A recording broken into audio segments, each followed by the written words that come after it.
Wythnos gwaith ieuenctid hapus. Bob blwyddyn am y 7 diwrnod olaf yn mis Mehefin, rydym yn dathlu llwyddiant pawb sy'n ymwneud â gwaith ieuenctid ledled Cymru. Ar gyfer yr wythnos, rydym yn tynnu sylw at yr effaith cadarnhaol maent yn ei gael ar bobl ifanc a'n cymunedau.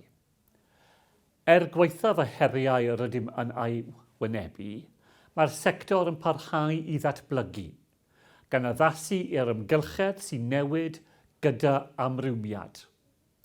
Hoffwn ddiolch i gweithwyr ieuenctid a phawb sy'n cyfrannu at sector hynod fywiog ac amrywiol. Mae gwaith ieuenctid yn cynnig nifer o gyfleoedd dysgu, yn aml i'n bobl ifanc mwyaf agorad i newid.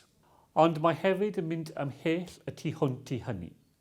Mae gweithwyr ieuenctid a gwirfoddolwyr yn cysylltwr cymunedol, gan helpu cymunedau i ymateb i anghenion lleol.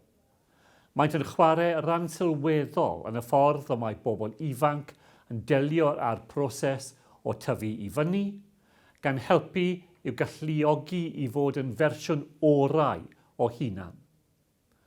Mae'n fraint cael y cyfle i helpu bobl ifanc ar y llwybr i tyfu lan.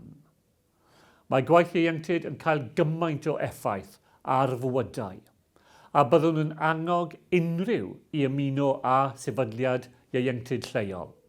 Diolch o galon a popeth rydych chi'n ei wneud, a mwynhewch yr wythnos.